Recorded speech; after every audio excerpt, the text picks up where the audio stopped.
বয়স হয়েছে, বাবার সাথে চলাফেরা করতে পারে, বাবার সাথে কী করতে পারে? চলাফেরা করতে পারে, বাবার কাজ করতে পারে, বাবার সাথে চলাফেরা করতে পারে, বাবার কাছে অংশগ্রহণ করতে পারে। এমন সময় যখন হলো, তখন আল্লাহ তাআলা রব্বুল আলামিন ইব্রাহিম আলাইহিস সালামকে স্বপ্নে দেখাইলেন, বললেন, ও আমার বন্ধু, তুমি তোমার সন্তানকে কুরবানি দাও। কি দাও? তোমার সন্তানকে কুরবানি দাও।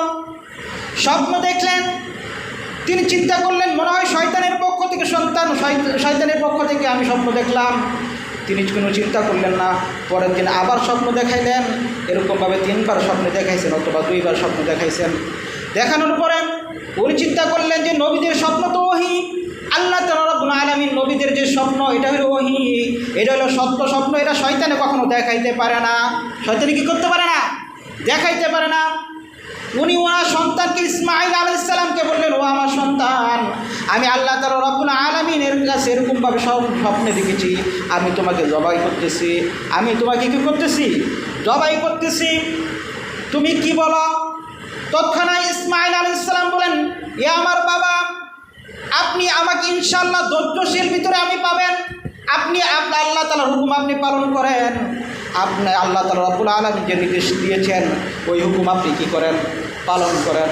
ইসমাঈল আলাইহিস সালাম আল্লাহ তাআলা রব্বুল আলামিনের হুকুমের ভিতরে রাজি হয়ে গেলেন। কী হয়ে গেলেন? রাজি হয়ে গেলেন। ইব্রাহিম আলাইহিস সালাম তৎক্ষণাৎ ছেলেকে নিয়ে মিনার দিকে গিয়েছেন। কোথায় যাচ্ছেন? মিনার দিকে দিয়েছেন কুরবানি দেওয়ার জন্য। এমন সময় শয়তান ওনার স্ত্রীর কাছে আসলো, আয়েশা বলতেছে, তুমি কি জানো তোমার স্বামী তোমার সন্তানকে কোথায় নিয়ে গেছে? বুঝলেন না? তোমার সন্তানকে কোথায় নিয়ে গেছে? বলতেছে কোথায় নিয়ে গেছে মানে জঙ্গলে কাঠ কাটার জন্য, কথা বলছেন নাই, অথবা কোনো কাজের জন্য নিয়ে গেছে। ও না না না, ওকে কুরবানি দেওয়ার জন্য নিয়ে গেছে। বলতেছে হতে পারে না, কেন আমার স্বামী ইসমাঈলকে খুব মহব্বত করে ভালোবাসে। কি করে? খুব মহব্বত করে ভালোবাসে, এটা কখনো হতে পারে না। তৎক্ষণাৎ শয়তান বলতেছে, আল্লাহ তাআলা রব্বুল আলামিন হুকুম দিয়েছেন। কে দিয়েছেন? আল্লাহ তাআলা রব্বুল আলামিন হুকুম দিয়েছেন। তৎক্ষণাৎ বিবি বলতেছেন, আল্লাহ তাআলা রব্বুল আলামিন যদি হুকুম হয়ে থাকে তাহলে আমি রাজি। তাহলে আমি কি? রাজি। তৎক্ষণাৎ শয়তান দেখলো না, বিবিকে কাম হইল না। এখন গেছেন ইসমাঈলের কাছে, কাছে ইসমাঈলের কাছে গেছেন। বলতেছেন, ও ইসমাঈল, তুমি কি জানো তোমার বাবা তোমাকে কোথায় নিয়ে যাচ্ছেন? বলতেছে কোথায়? বলতেছে তোমাকে কুরবানি দেওয়ার জন্য নিয়ে যাচ্ছেন। বলতেছেন না না, কখনো হতে পারে না, আমার বাবা এটা করতে পারে না। তৎক্ষণাৎ বলতেছেন যে তোমাকে কুরবানি আল্লাহ তাআলা রব্বুল আলামিনের হুকুমে করতেছেন। কার হুকুমে? আল্লাহ তাআলা রব্বুল আলামিনের হুকুমে করতেছেন। বলতেছেন আল্লাহ তাআলা রব্বুল আলামিন যদি হুকুমে করে থাকেন তাহলে আমি রাজি। তাহলে আমি কি? আমি রাজি, আমি সন্তুষ্ট। আল্লাহ তাআলা রব্বুল আলামিন যদি হুকুমে করে থাকেন তাহলে আমি রাজি। তখন দেখলো যে না না, ইসমাঈলের কাছে পারলাম না, এখন গেছে ইব্রাহিমের কাছে। কার কাছে? ইব্রাহিমের কাছে গেছে ধোঁকা দেওয়ার জন্য, কিন্তু ইব্রাহিমকেও পারলেন না।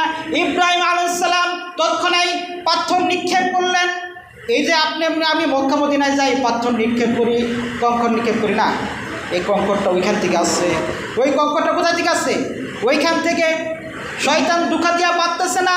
তখন ফেরেশতা, আল্লাহ তাআলা রব্বুল আলামিনের ফেরেশতা বলতেছেন, ও ইব্রাহিম আলাইহিস সালাম, আপনি পাথর নিক্ষেপ করেন, কঙ্কর নিক্ষেপ করেন। কি করেন? কখন কি করেন? নিক্ষেপ করেন। 7টা কঙ্কর এরকমভাবে নিক্ষেপ করছে। কী করছে? নিক্ষেপ করছে। মিনাতে নেওয়ার পরে ইব্রাহিম আলাইহিস সালাম ওনার সন্তানকে জব দিবেন। তৎক্ষণাৎ সন্তান বলতেছে, আমার বাবা, আপনি আমাকে 2টা হাত বেঁধে দেন। কী করেন? আপনি 2টা হাত বেঁধে দেন। 2টা হাত বাঁধার পরে যখন তিনি প্রস্তুতি নিতেছেন, তৎক্ষণাৎ ওই সন্তান ইসমাঈল আলাইহিস সালাম বলতেছেন, ও বাবা, আল্লাহ তাআলা রব্বুল আলামিন যদি বলে, ও ইসমাঈল, তুমি মনে হয় আমার কুরবানি আদেশ অনুযায়ী তুমি খুশি ছিলে না, এই জন্য তোমাকে বেঁধে কুরবানি দিছে, অতএব আপনি আমার হাত খুলে দেন। কী করে দেন? আপনি আমার হাত খুলে দেন। আপনি আমার হাত খুলে দেন।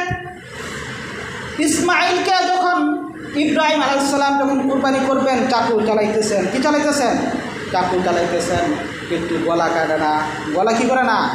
কাটে না। ছুরি চলে না। কেন চলে না? আল্লাহ তাআলা রব্বুল আলামিন জিবরাইলকে বলতেছে, ও জিবরাইল, আমার বন্ধু আমার পরীক্ষার ভিতরে ফাঁস করে ফেলেছে, অতএব তুমি